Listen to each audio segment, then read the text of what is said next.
Assalamualaikum warahmatullahi wabarakatuh. Perkenalkan kami dari kelompok 1, kelas 197A03.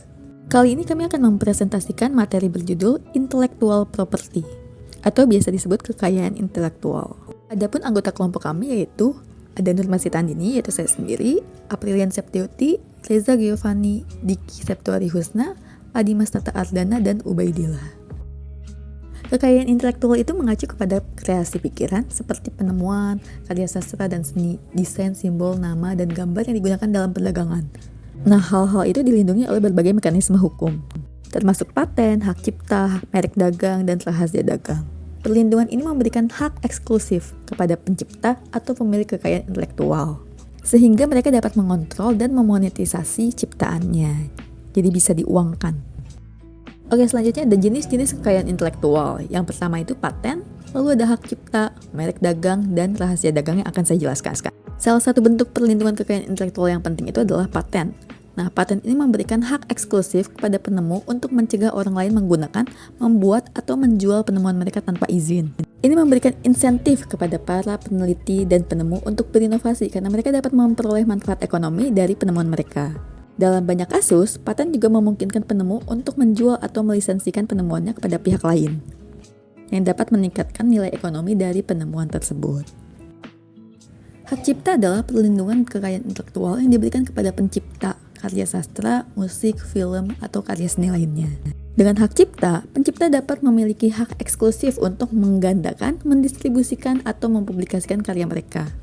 Hak cipta juga memberikan insentif bagi para seniman dan penulis untuk terus menciptakan karya baru dan juga melindungi nilai ekonomi dari karya-karya tersebut. Selain itu, hak cipta juga memastikan bahwa karya-karya tersebut diakui sebagai milik pencipta dan tidak dapat disalahgunakan oleh orang lain. Merek dagang adalah bentuk perlindungan kekayaan intelektual yang diberikan kepada pemilik merek untuk melindungi identitas dan reputasi mereka. Merek dagang memungkinkan pemilik merek untuk mencegah orang lain menggunakan merek yang sama atau serupa dalam perdagangan.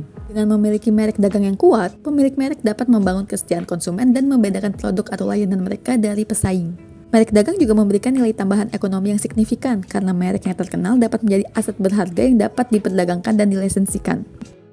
Selain mekanisme perlindungan yang telah disebutkan sebelumnya, rahasia dagang juga merupakan cara penting untuk melindungi kekayaan intelektual. Rahasia dagang mencakup informasi rahasia seperti formula produk, metode produksi, dan strategi bisnis yang tidak diketahui oleh umum dan memberikan keuntungan kompetitif kepada pemiliknya. Dengan menjaga rahasia dagang mereka, perusahaan dapat mempertahankan keunggulan mereka dalam pasar dan mencegah pesaing mengakses informasi yang berharga. Perlindungan rahasia dagang juga memungkinkan perusahaan untuk menjaga keuntungan ekonomi dari inovasi mereka tanpa harus mengungkapkan rincian teknis kepada publik. Nah, oke, jadi tadi itu beberapa jenis kekayaan intelektual, yaitu ada paten, hak cipta, merek dagang, dan rahasia dagang. Oke, contoh penggunaan hak cipta itu misalnya seperti saat ada novel, atau misalnya lukisan, atau mungkin jurnal, di situ kan ada penulisnya ya, jadi itu udah ada hak kekayaan intelektual. Kalau contoh merek dagang yang mungkin terkenal itu misalnya Indomie, jadi Indomie itu dibandingkan merek-merek kemasan mie saset sejenis, dia itu lebih unggul karena lebih kita tahu rasanya.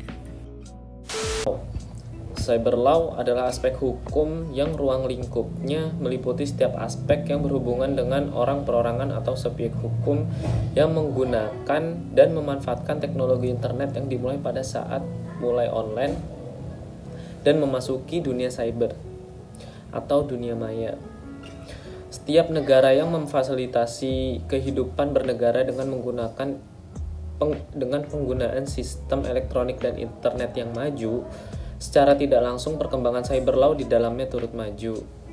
Ruang lingkup cyber law meliputi hak cipta, hak merek, pencemaran nama baik, penistaan, penghinaan, hacking transaksi elektronik, pengaturan sumber daya internet, keamanan pribadi, kehati-hatian, kejahatan IT, pembuktian, penyelidikan, pencurian lewat internet, perlindungan konsumen, dan pemanfaatan internet dalam kesehari-harian.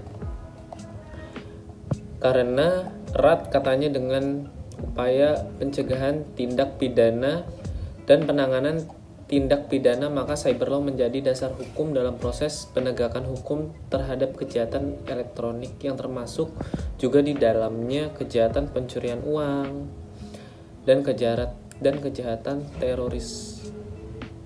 Undang-undang yang mengatur mengenai teknologi informasi ini diantaranya: yang pertama, UU Hak Cipta No. 19 Tahun 2002 tentang hak cipta. Yang kedua ada UU Informasi dan Transaksi Elektronik Nomor 11 Tahun 2008 tentang pornografi di internet, transaksi di internet, dan etika penggunaan internet. Cyber Law atau UU Informasi dan Transaksi Elektronik, Undang-Undang IT, disahkan oleh DPR pada tanggal 25 Maret 2008. UU ITE terdiri dari 13 bab dan 54 pasal yang mengupas secara jelas aturan bermain di dunia maya dan transaksi yang terjadi di dalamnya. Sedangkan terkait dengan penuntutan hukum yang berlaku, dikenal beberapa asas yang biasanya digunakan di antaranya. Yang pertama ada subjektif teritoriality.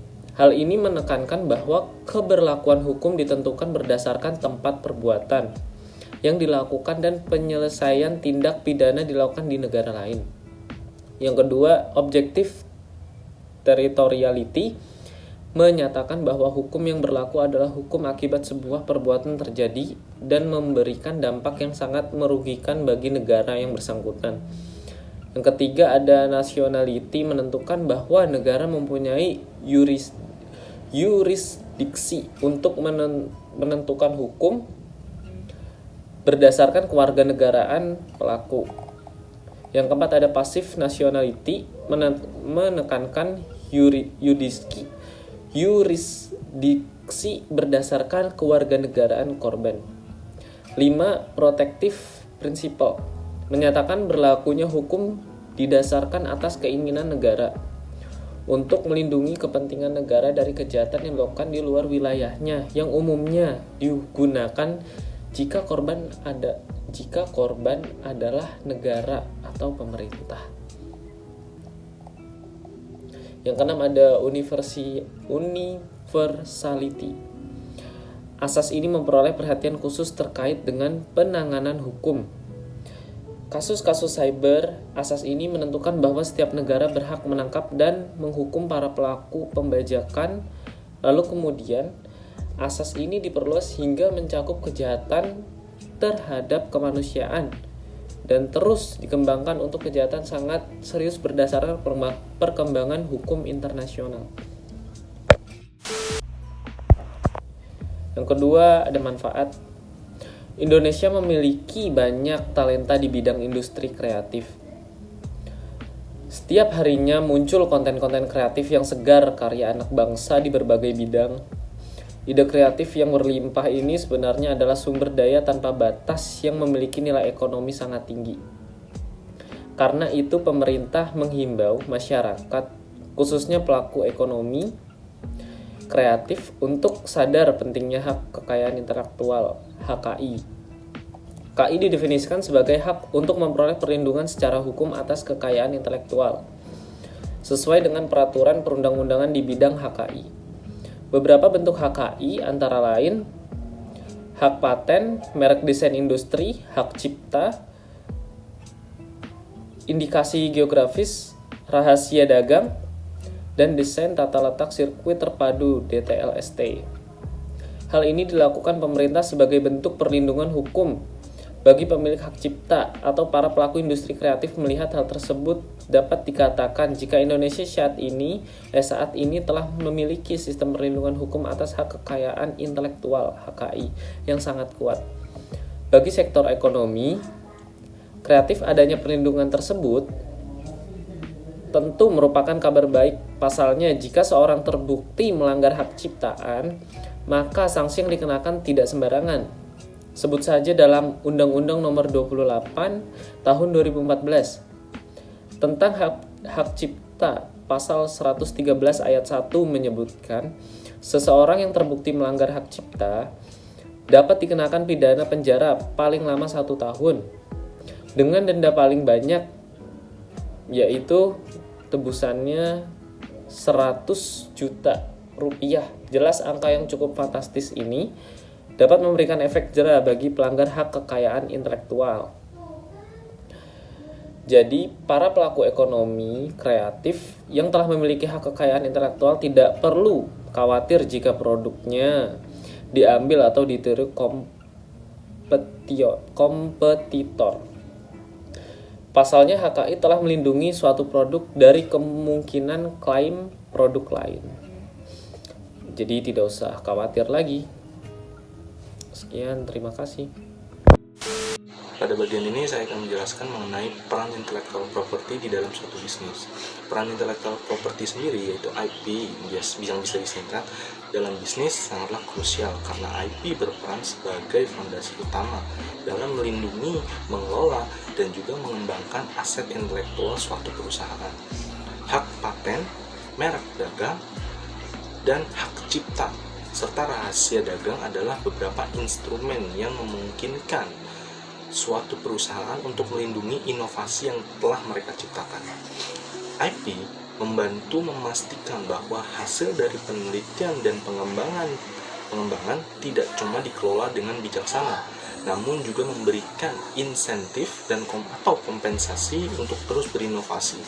Adapun beberapa peran dari intellectual property di dalam suatu bisnis sebagai berikut, yaitu adalah 1.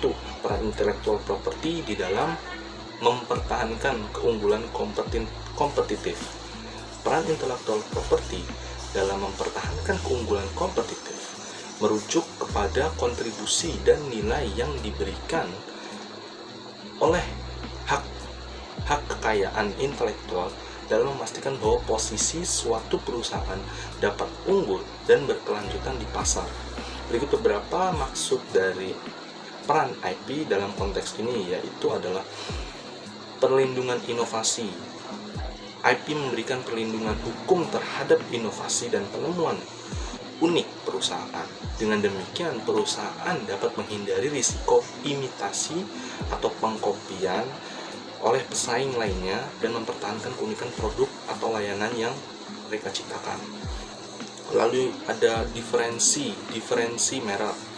Melalui merek dagang dan desain industri, IP membantu membedakan merek perusahaan dari pesaing. Hal ini menciptakan identitas yang kuat dan dapat memberikan keuntungan kompetitif melalui preferensi konsumen. Lalu ada keamanan pasar dan hambatan masuk. Hak paten dan merek dagang dapat menciptakan hambatan masuk bagi pesaing, memberikan perusahaan keamanan pasar. Lalu pendapatan tambahan melalui lisensi. IP memungkinkan suatu perusahaan untuk memanfaatkan nilai inovasi yang mereka ciptakan dan merek mereka dengan melisensikan hak penggunaan kepada pihak ketiga. Pendapatan tambahan ini dapat digunakan untuk meningkatkan daya saing dan pertumbuhan dari suatu merek yang mereka ciptakan. Lalu ada juga negosiasi bisnis yang lebih baik. Hak IP yang kuat dapat meningkatkan posisi tawar perusahaan dalam negosiasi dengan mitra bisnis. Perusahaan dapat menawarkan lisensi atau kerjasama yang melibatkan hak IP, menciptakan peluang bisnis yang lebih menguntungkan. Lalu yang kedua, yaitu peran intellectual property terhadap citra perusahaan. Peran intellectual property terhadap suatu perusahaan sangatlah signifikan dan memiliki dampak yang positif terhadap persepsi dan reputasi perusahaan di mata publik serta para pemangku kepentingan. Berikut adalah beberapa aspek peran IP terhadap citra perusahaan, yaitu kualitas dan keandalan. Hak paten atau sertifikat merek dapat dianggap sebagai tanda kualitas dan keandalan produk atau layanan perusahaan. Keberadaan IP yang kuat dapat membangun reputasi perusahaan sebagai produsen atau penyedia layanan yang mengedepankan inovasi, kualitas, dan keandalan. Lalu inovasi dan keunggulan kompetitif. Keberhasilan perusahaan dalam mendapatkan dan memelihara hak paten atau merek dagang dapat mencerminkan tingkat inovasinya.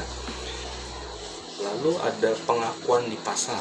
Pengakuan di pasar yaitu hak IP yang diperoleh dapat memberikan pengakuan resmi atas kontribusi perusahaan terhadap perkembangan industri terkait. Ini dapat meningkatkan citra perusahaan di mata pihak-pihak yang terlibat di dalam industri, termasuk pelanggan, mitra bisnis, ataupun pesaing. Lalu ada keamanan investasi dan kepercayaan investor.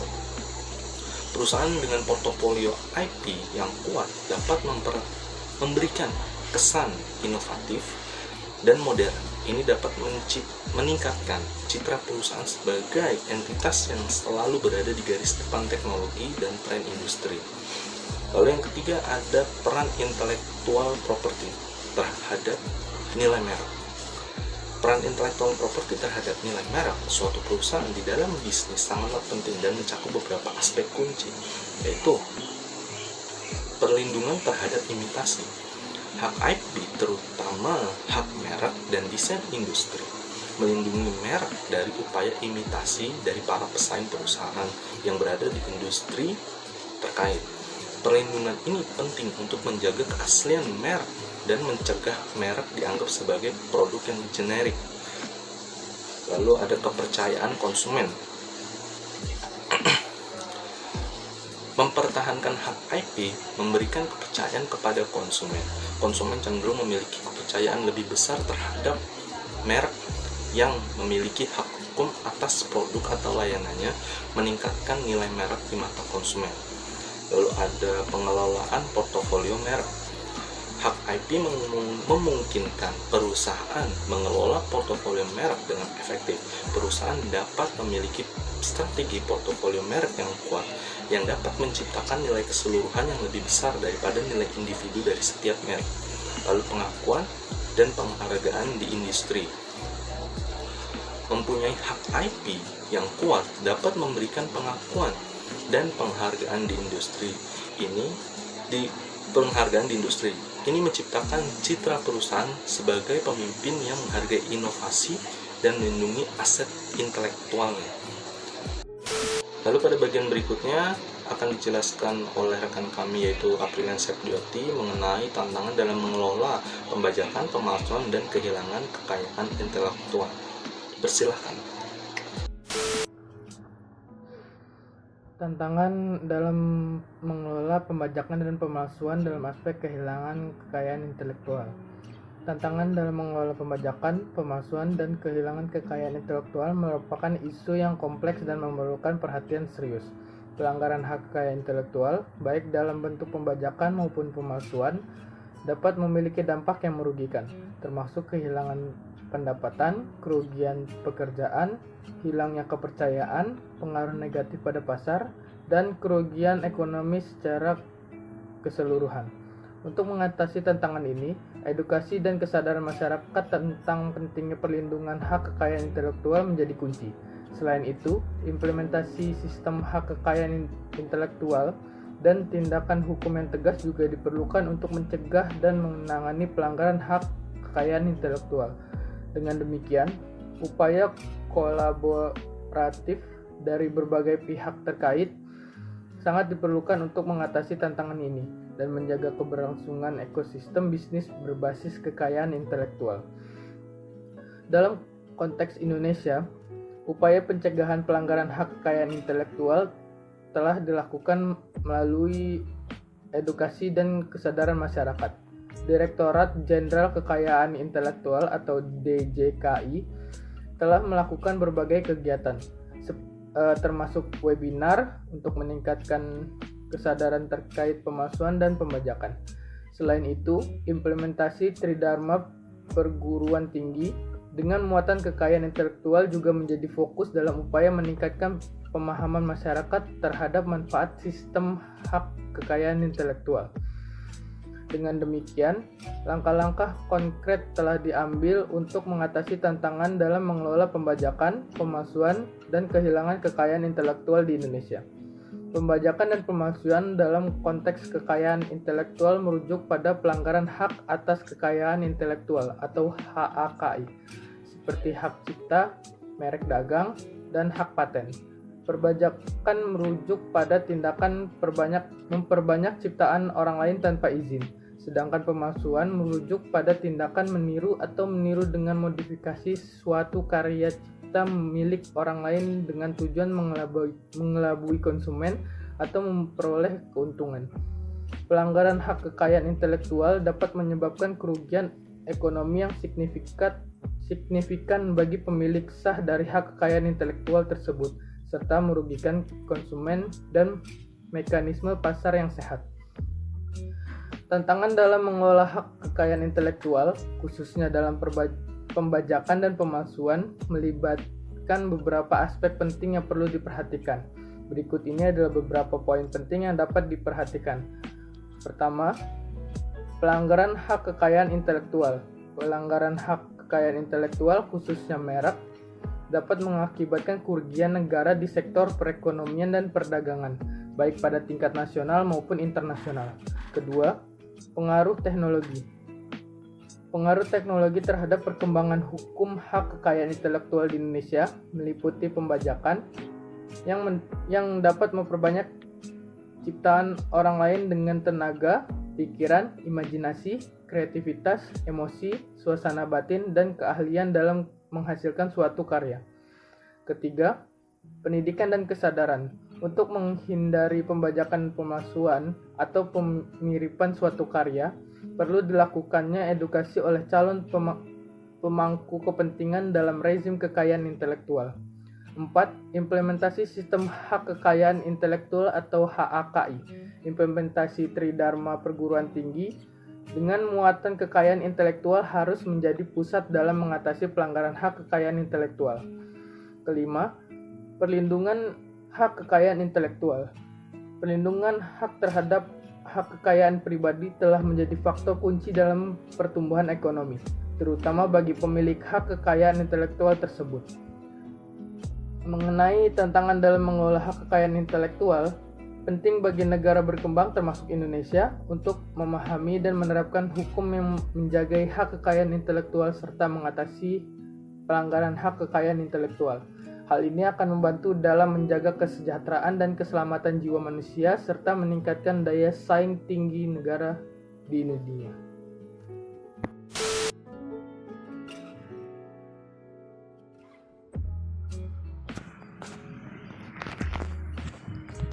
Strategi mengelola pendaftaran hak kekayaan intelektual, kerjasama dengan pihak ketiga, lisensi, dan royalti. Yang pertama, strategi mengelola pendaftaran hak kekayaan intelektual. Ada 10. Yang pertama, pahami jenis hak kekayaan intelektual. Yang kedua, lakukan pencatatan dan pendaftaran. Yang ketiga, analisis risiko dan keunggulan. Yang keempat, pemantauan dasar. Yang kelima, penegakan hukum. Yang keenam, kemitraan dan lisensi. Lalu yang ketujuh, kesadaran karyawan. Yang kedelapan, kebijakan kerahasiaan. Lalu yang kesembilan, audit periodik. Yang terakhir, reaksi cepat terhadap perubahan. Nah, selanjutnya ada kerjasama dengan pihak ketiga. Kerjasama dengan pihak ketiga terkait properti intelektual memerlukan pendekatan yang hati-hati dan terstruktur. Berikut adalah beberapa strategi terkait. Yang pertama, perjanjian kontraktual yang jelas. Sediakan perjanjian kerjasama yang mencakup hak dan kewajiban masing-masing pihak terkait properti intelektual. Jelaskan dengan rinci aspek seperti kepemilikan, lisensi, dan pembagian keuntungan. Lalu yang kedua, pemantauan dan kepatuhan. Pantau secara aktif pihak ketiga untuk memastikan bahwa mereka mematuhi ketentuan perjanjian. Lakukan audit secara berkala jika diperlukan. Lalu yang ketiga, pengelolaan risiko. Identifikasi potensi risiko terkait dengan kebocoran informasi atau pelanggaran properti intelektual. Kembangkan strategi untuk mengelola dan mengurangi risiko tersebut. Yang keempat, konsultasi hukum. Dapatkan nasihat hukum untuk memastikan bahwa perjanjian kerjasama memadai dan sesuai dengan hukum kekayaan intelektual yang berlaku. Lalu yang kelima, keamanan informasi. Lindungi informasi kritis terkait properti intelektual dengan dengan mengimplementasikan langkah-langkah keamanan yang sesuai, seperti akses terbatas dan enkripsi. Lalu yang keenam, pelatihan karyawan pihak ketiga. Jika perlu, berikan pelatihan kepada pihak ketiga tentang kebijakan dan praktik keamanan, serta kekayaan intelektual perusahaan.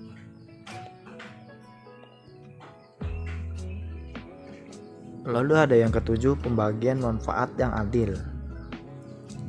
Pastikan bahwa pembagian manfaat dari kerjasama properti intelektual adil dan sesuai dengan kontribusi masing-masing pihak.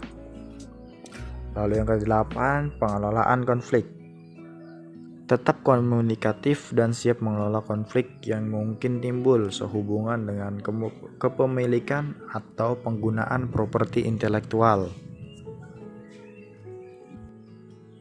Yang kesembilan, renegosiasi periodik.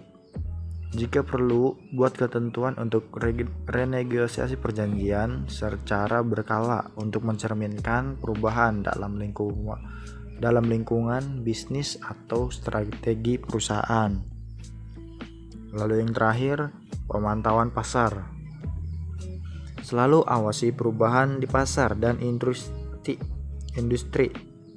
terkait properti intelektual untuk memastikan keberlanjutan dan relevansi kerjasama. Lalu yang ketiga, strategi pengelolaan lisensi dan royalti. Yang pertama, lisensi. Strategi pengelolaan lisensi properti intelektual sebagai berikut. Yang pertama, identifikasi nilai intelektual properti dan tentukan tujuan lisensi. Yang kedua, lakukan riset pasar untuk menentukan harga yang sesuai. Yang ketiga, pilih mitra lisensi yang tepat dan buat kontrak lisensi yang jelas dan komprehensif. Lalu yang keempat, selalu lakukan pengawasan untuk memastikan kepatuhan dan pertahankan hubungan yang baik dengan mitra lisensi. Lalu yang terakhir, pertimbangkan untuk memperbarui atau memperpanjang lisensi sesuai kebutuhan bisnis. Lalu yang selanjutnya yaitu royalti. Untuk mengelola royalti properti intelektual, yang pertama identifikasi nilai properti intelektual. Lalu selanjutnya tentukan struktur royalti yang adil dan sesuai dengan nilai tersebut. Yang ketiga, pastikan kontrak royalti mendetail, termasuk waktu pembayaran dan audit. Ya, sekarang saya akan menjelaskan studi kasus tentang musik lagu yang berjudul Bintang. Jadi kasusnya tuh begini, Tina Tun itu dia merilis lagu berjudul Bintang. Padahal sebelumnya itu lagu Bintang itu dipopulerkan oleh grup band Arima dan pembuatnya merupakan salah satu personil dari grup band Anima ini. Jadi mereka tuh udah bikin hak ciptanya tuh di atas nama Sonic Music di 2003. Habis itu si Engkannya ini pencipta lagunya vakum. Tetapi beberapa tahun kemudian si Tina Tun ini dia ngerilis lagu Bintang dengan studio musik Universal Musik Indonesia. Mereka tuh rilis aja, kayak Singkan tuh nggak tahu kalau lagunya dia tuh di plagiat sama si Tina Tun ini, dan udah rilis, dan bahkan Singkan pun udah dia nggak tahu, dia nggak dapat apa-apa, nggak dapat komisi penghasilan berdasarkan lagu yang Tina Tun rilis ini, padahal dia make hak ciptanya secara nggak langsung kayak plagiat lagunya si Engkan ini. Jadi pada akhirnya kena pasal hukum. Jadi seperti dijelaskan, setiap pengadaan yang dilakukan harus dengan seizin pemegang hak cipta. Nah, dalam kasus ini si Tina Tun tuh secara nggak langsung dia tuh bajak lagunya, karena dia tuh kayak main munculin lagu aja tanpa pengetahuan pembuatnya. Jadi akhirnya menurut Undang-Undang Nomor 28 Tahun 2014 tentang Hak Cipta Pasal 118 Ayat 2, setiap orang yang melanggar hukum dengan melakukan pembajakan akan dipidana dengan penjara paling lama 10 tahun atau pidana denda paling banyak 4 miliar rupiah. Jadi didamping oleh kuasa hukumnya, Muhammad Iqbal Arianto, akan menggugat Tina Tun dan pihak-pihak terkait di Pengadilan Niaga Jakarta Pusat sebesar 750 juta untuk kerugian material dan 10,700, jadi kayak 10 miliar 700 juta rupiah untuk kerugian imaterial. Jadi Tina Tun ini digugat karena dia melakukan plagiarisme tanpa sepengetahuan si Enggan ini. Jadi pelajaran yang bisa kita petik itu ya janganlah kita semena-mena ya, kayak make ide punya orang, apalagi udah hak ciptanya, kayak janganlah kayak asal pakai aja, itu nggak boleh. Soalnya ide kreatif itu mahal ya, seperti yang bisa dilihat tadi digugat 750 juta dan 10M. Jadi kayak bisa kita tahu lah, jadi kayak kalau sebaiknya kita tuh jangan menyalahgunakan ide kreatif orang, tidak bagus. Oke, kemudian penutup. Jadi ada kesimpulannya, kekayaan intelektual adalah aset yang berharga dalam masyarakat modern. Melalui perlindungan paten, hak cipta, merek dagang dan rahasia dagang, pencipta dan pemilik kekayaan intelektual dapat mengontrol dan memonetisasi ciptaan mereka. Perundangannya ini memberikan intensif dan inovasi, karya seni, dan kemajuan teknologi. Selain itu, perlindungan kekayaan intelektual juga memastikan bahwa pencipta dan pemilik diberikan pengakuan dan kompensasi yang pantas atas kontribusi mereka. Oleh karena itu, penting bagi pemerintah dan masyarakat untuk memahami nilai dan pentingnya kekayaan intelektual dalam mendorong kemajuan dan kreativitas. Iya, sekian penjelasan dari saya. Mohon maaf jika kelompok kami banyak kekurangannya, mohon diwajarkan saja. Ya, terima kasih atas perhatiannya. Assalamualaikum warahmatullahi wabarakatuh.